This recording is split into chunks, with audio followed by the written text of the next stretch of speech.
Hi friends, welcome to Preejasamayal.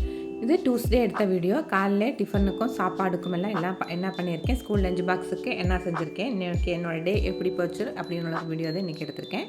வாங்க இன்றைக்கி என்னென்ன பண்ணேன், எப்படியெல்லாம் பண்ணேன்னு, லஞ்சுக்கெல்லாம் என்ன பண்ணேன்னு நம்ம வீடியோக்குள்ளே போய் பார்க்கலாம். மார்னிங் நேற்று மாதிரியே இன்றைக்கி 5 மணிக்கு என்னோடய டே ஸ்டார்ட் ஆயிடுச்சு.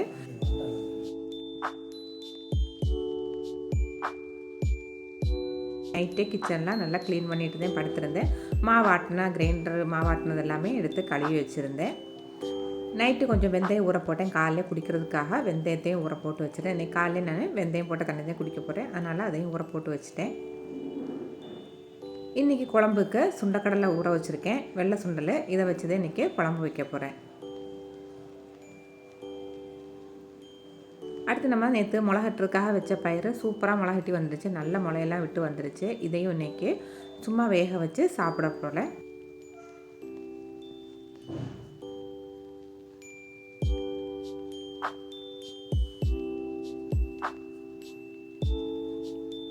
கிரைண்டரெல்லாம் மேலே இருந்ததை இப்போ எடுத்து கீழே வச்சுக்கலாம். அதை எடுத்து வச்சாதே நம்மளுக்கு வேலை பார்க்குறதுக்கு கொஞ்சம் ஈஸியாக இருக்கும்.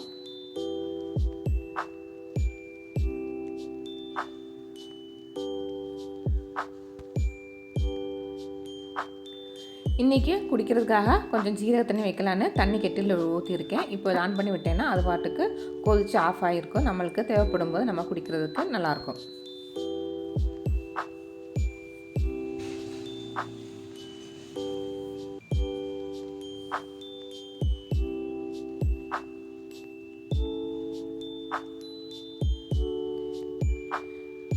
இப்போ ஃபஸ்ட்டு இந்த வெந்தய தண்ணி குடிக்கலான்னு இருக்கேன். இது 1/2 லிட்டர் இருக்குது. நீங்கள் ஃபஸ்ட்டே இந்த மாதிரி குடிக்கிற மாதிரி இருந்தால் 1/2 லிட்டர் தண்ணி குடிக்க முடியாது, கொஞ்சம் கொஞ்சமாக தான் குடிக்க முடியும். நான் இப்போ இதை குடிக்க ஸ்டார்ட் பண்ணனால நான் 1/2 லிட்டர் தண்ணியுமே குடிச்சிடுவேன். இதை இப்போ குடிச்சிட்டு மீதியில் கொஞ்சம் தண்ணியை ஃபில் பண்ணி வச்சுட்டேன். இன்னும் கொஞ்சம் நேரம் கழித்து குடிக்கலான்னு திரும்ப அதில் தண்ணியை கொஞ்சம் ஃபில் பண்ணி வச்சுட்டேன். இதெல்லாம் பண்ணிவிட்டு பால் காய்ச்சலான்னு பாலை அடுப்பில் வச்சுருக்கேன். அதுக்கடுத்து சாப்பாட்டுக்கான தண்ணியை அடுப்பில் வைக்க போகிறேன். காலையில் எழுந்திரிச்சோடனே நான் ஃபஸ்ட் அடுப்பில் இது 2 தான் வைப்பேன். நமக்கு சாப்பாடுக்கு கொஞ்சம் வேகிறதுக்கு லேட் ஆனாலும் அதை ஒரு அடுப்பில் வச்சுருவேன். பாலையும் காய்ச்சி வச்சுட்டேன்னா அடுத்து நம்ம குழம்பு வேலை, டிஃபன் வேலை எல்லாமே பார்த்துக்கலாம். குழம்புக்கெல்லாம் தேவையான ஊற்றுறதுக்கு தண்ணியும் பிடிச்சி வச்சுட்டேன். இப்போ சுண்டலை குக்கரில் போட்டு வேக வச்சு எடுத்துக்கலாம். இன்றைக்கி நான் வெள்ளை சுண்டல் தான் எடுத்திருக்கேன். அது நல்லா ஊற வச்சு நல்லா பெருசாக வந்துருச்சு. எனக்கு கருப்பு சுண்டலை விட வெள்ளை சுண்டல் ரொம்ப பிடிக்கும், அது டேஸ்ட்டு நல்லாயிருக்கும். இப்போ தேவையான அளவுக்கு தண்ணி ஊற்றிட்டு 1 ஸ்பூன் அளவுக்கு மிளகாய்த்தூள் சேர்த்துருக்கேன், 1/2 ஸ்பூன் அளவுக்கு மஞ்சள்தூள் சேர்த்துருக்கேன், ஒரு 1/4 ஸ்பூன் கறி மசாலா பொடி. இது 3ஐயும் மட்டும் சேர்த்துட்டு இப்போ நல்லா வேக விட்டு எடுக்க போகிறேன். கொஞ்சமாக உப்பையும் கூட சேர்த்துக்கலாம்.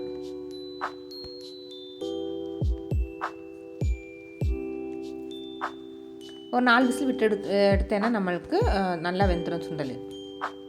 இன்றைக்கி நான் இதுக்கு தேங்காய் வறுத்ததே அரைக்க போகிறேன். தேங்காய் வறுத்து அரைச்சி சுண்டல் குழம்பு வைக்கும்போது ரொம்ப டேஸ்டியாக இருக்கும். அதனால் இன்றைக்கி நான் தேங்காய் வறுத்து அரைச்சதே பண்ண போகிறேன். எண்ணெய் ஊற்றாமல் தேங்காவை நல்லா சிம்மிலி வச்சு வறுத்து எடுத்துக்கலாம். எண்ணெய் ஊற்றக்கூடாதுக்கு வெறும் பேன்லேயே போட்டு சிம்மிலி வச்சு நல்லா வறுத்து எடுத்துக்கலாம். இப்போ இந்த மாதிரி நல்லா வறுபட்டு வந்தோடனே நம்ம இதில் மிளகாய்த்தூள் சேர்த்துக்கலாம். 1 ஸ்பூன் அளவுக்கு மிளகாய்த்தூள், 2 ஸ்பூன் மல்லித்தூள் சேர்த்துக்கலாம். ஏற்கனவே கொஞ்சம் வேக போடும்போது கொஞ்சம் மிளகாய்த்தூள் நம்ம சேர்த்துருக்கோம், அதனால் 1 ஸ்பூன் மட்டும் சேர்த்துக்கலாம். இப்போ இதையும் நம்ம நல்லா வறுபட்டு எடுத்துடலாம். அடி பிடிக்கக்கூடாது, அடுப்பு சிம்மிலே இருக்கட்டும். நம்ம நல்லா வறுத்து எடுத்துடலாம். இது எல்லாமே சேர்த்து நல்லா கோல்டன் ப்ரௌன் கலர் ஆகிற வரைக்கும் நல்லா வறுத்து எடுக்கணும். இப்போ சுண்டல் வெந்துருச்சு, நான் ஓரமாக எடுத்து வச்சுட்டேன். தேங்காவும் நல்லா வறுத்து எடுத்தாச்சு. இதை நல்லா அடுப்பு ஆஃப் பண்ணிவிட்டு ஆற வச்சுட்டு நம்ம நல்லா அரைச்சி எடுத்துடலாம். கொஞ்சமாக தண்ணி ஊற்றி அரைச்சி எடுத்துடலாம்.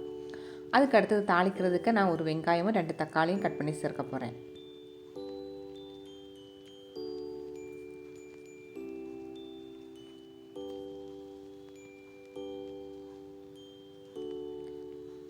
இதோட ஒரு 4 பல் பூண்டையும் இடித்து எடுத்து வச்சுருக்கேன். இப்போ தேங்காய் நல்லா ஆறிடுச்சு. இதை ஒரு மிக்சியில் போட்டு நம்ம அரைச்சி எடுத்துக்கலாம். இதோட நான் இன்றைக்கி கொஞ்சம் சுண்டலையும் சேர்த்து அரைக்க போகிறேன். அப்போ குழம்பு ரொம்ப டேஸ்டியாக இருக்கும். வேக வச்சு சுண்டலையும் சேர்த்து அரைச்சிக்கோங்க. நல்லா கெட்டியாகவும் இருக்கும், டேஸ்டியாகவும் இருக்கும்.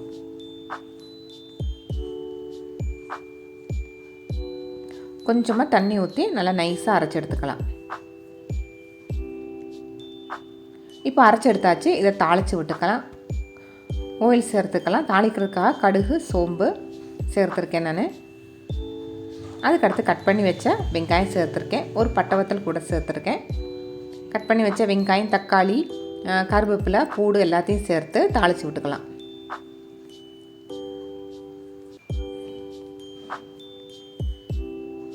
இது நல்லா வதங்கி வரணும். நம்ம நல்லா வதக்கி விட்டுக்கலாம். இதை கொஞ்சம் நேரம் வதக்கிட்டு மூடி வச்சுட்டிங்கன்னா நம்மளுக்கு ஒரு 5 நிமிஷத்தில் வெங்காயம், தக்காளியெல்லாம் நல்லா வதங்கி வந்துடும். அது வதங்கிட்டே இருக்கிறதுக்குள்ளே இன்றைக்கி நான் சோயா சங்க்ஸ் தான் ஃப்ரை பண்ண போகிறேன். அதுக்கான சோயா சங்க்ஸ் எடுத்திருக்கேன். இப்போ அதுக்கு தேவையான தண்ணி அடுப்பில் வச்சுட்டேன், நல்லா கொதிக்க விட்டுக்கலாம்.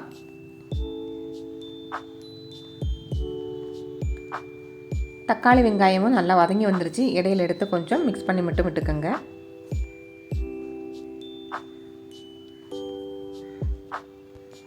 இப்போ இந்த அளவுக்கு நல்லா வதங்கினோடனேயும் நம்ம வேக வச்சு வச்சுருக்கிற சுண்டல் இதோட சேர்த்துடலாம்.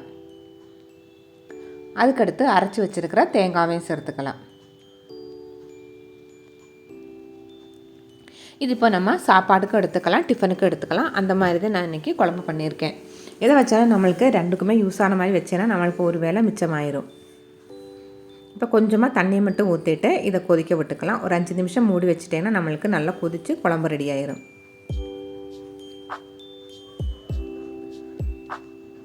சோயா சங்கு போடுறதுக்காக கொதிக்க வச்ச தண்ணி இங்கே கொதிச்சிருச்சு. இப்போ அதில் கொஞ்சமாக சோயா சங்க்ஸை சேர்த்துக்கலாம். ரொம்ப கொதிக்கும் போது போடாதீங்க, எடுத்து கீழே வச்ச பிறகு போட்டுட்டு நல்லா ஒரு தடவை மிக்ஸ் பண்ணி விட்டுக்கோங்க. ஒரு 5 நிமிஷத்தில் நம்மளுக்கு இது நல்லா ஊறி வந்துடும். நல்லா ஊறி வந்துருச்சு. இதை இப்போ நம்ம வடிகட்டி எடுத்துடலாம். ரொம்ப சூடாக இருக்குது, அதனால் நம்ம இப்போதைக்கு இது கை வைக்க முடியாது. ஒரு 5 நிமிஷம் ஆறட்டும், அதுக்கப்புறம் இதை நல்லா புளிஞ்சு எடுத்துக்கலாம்.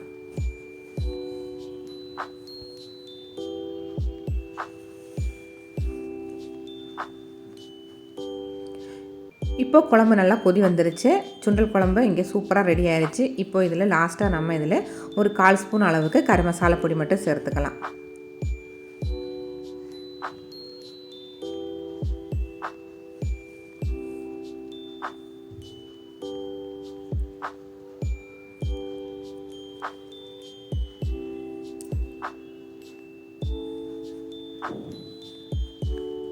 இப்போ அடுத்து சோயா சங்க்ஸ் நல்லா புளிஞ்சு எடுத்து வச்சுக்கலாம்.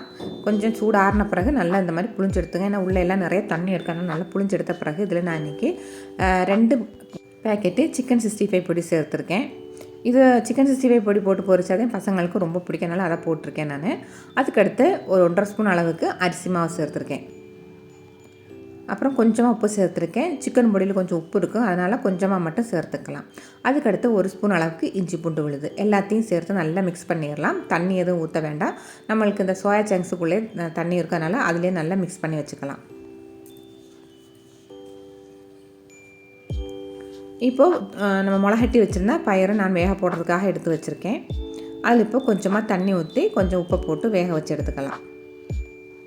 ஒரு 3 விசில் விட்டால் போதும், நம்மளுக்கு சூப்பராக வெந்து வந்துடும். ஏன்னா ஊற வச்சு வச்சுருந்தானா நல்லா வெந்துடும்.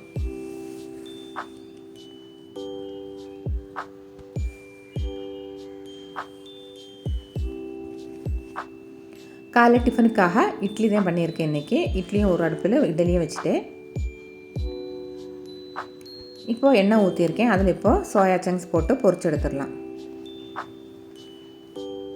ஒரு பக்கம் நல்லா ஃப்ரை ஆனோடனே மறுபக்கமும் திருப்பி விட்டாச்சு. திருப்பி விட்டு நல்லா ஃப்ரை பண்ணி எடுத்துடலாம். இதையே சோயா சங்க்ஸ் சீக்கிரமே நம்மளுக்கு ஃப்ரையாக வந்துடும்.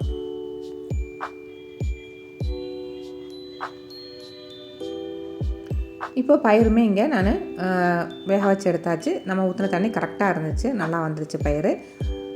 சாப்பாடு, டிஃபன் எல்லாமே இங்கே ரெடி ஆயிடுச்சு. சாப்பாடு, சுண்டல் குழம்பு, பயிர், சோயா சங்க்ஸ் ஃப்ரை, இட்லி.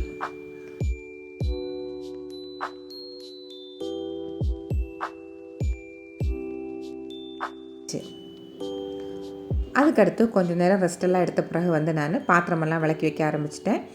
ஏன்னா காலையில் எழுந்திரிக்கனால கொஞ்சம் டயர்டாக இருந்ததுனால கொஞ்ச நேரம் படுத்துட்டு அதுக்கப்புறம் தான் எழுந்திரிச்சு வேலையில் பார்க்க ஆரம்பிச்சிட்டேன். அடுத்து பாத்திரத்தெல்லாம் விளக்கி வச்சு கிச்சனெல்லாம் க்ளீன் பண்ணிட்டேங்கன்னா நம்மளுக்கு இன்றைக்கான கிச்சனோட வேலை காலையிலேயே மதியான வேலையும் முடிஞ்சிடும். அப்புறம் சாயங்காலம் நம்மளுக்கு இருக்கிற சின்ன சின்ன வேலைகள் தான் இருக்கும். உங்களுக்கு இந்த வீடியோ பிடிச்சிச்சுன்னா மறக்காமல் வீடியோ பார்த்துட்டு இருக்கும்போது வீடியோவுக்கு லைக் பண்ணுங்கள். பிரீஜாசமையல் சேனலை சப்ஸ்கிரைப் பண்ணாமல் பார்த்துட்டு இருந்தீங்கன்னா மறக்காமல் சப்ஸ்கிரைப் பண்ணுங்கள். வீடியோ பற்றின ஃபீட்பேக் என்னன்னு நீங்கள் கமெண்ட் பாக்ஸில் கமெண்ட் பண்ணுங்கள். இப்போ பாத்திரமெல்லாம் விளக்கி கிச்சன்லாம் க்ளீன் பண்ணிவிட்டேன். அடுத்து மிஷினில் துணி ஊற போட்டிருந்தேன். இப்போ அதையும் எடுத்து மாடியில் கொண்டு போய் காய போடலான்னு எல்லாத்தையும் எடுத்து வச்சுக்கிட்டு இருக்கேன்.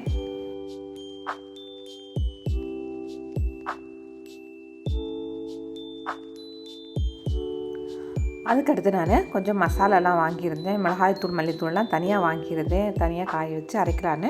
ஏற்கனவே எல்லாமே சேர்த்து நம்ம குழம்பு மசாலா அரைச்சி வச்சுருக்கேன். அது இல்லாமல் தனித்தனியாக போடுறதுக்காக நான் 1 கிலோ வத்தலும் 1 கிலோ மல்லியும் அதுக்கப்புறம் காஷ்மீரி மிளகு பொடி ஒரு 1/2 கிலோ வாங்கியிருக்கேன். அதுக்கடுத்து மஞ்சளை அரைச்சி வைக்கலான்னு மஞ்சளும் ஒரு 1/2 கிலோ வாங்கியிருக்கேன். மஞ்சள் நிறைய கலப்படம் கலந்து வருதுன்னு சொன்னாங்க. அதனால் சரி நம்ம அரைச்சி வச்சு யூஸ் பண்ணலான்னு அதையும் வாங்கியிருக்கேன். இப்போ எல்லாத்தையும் காய வச்சுட்டேன். நல்லா காஞ்சோடனே நம்ம இதை அரைச்சிட்டு வந்துடலாம். ஒரு 2 நாளைக்கு நல்லா காஞ்சேன்னா நல்லாயிருக்கும்.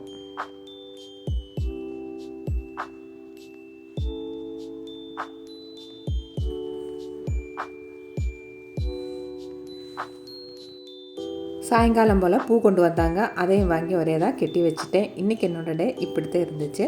இன்னொரு வீடியோவில் நாளைக்கு பார்க்கலாம்.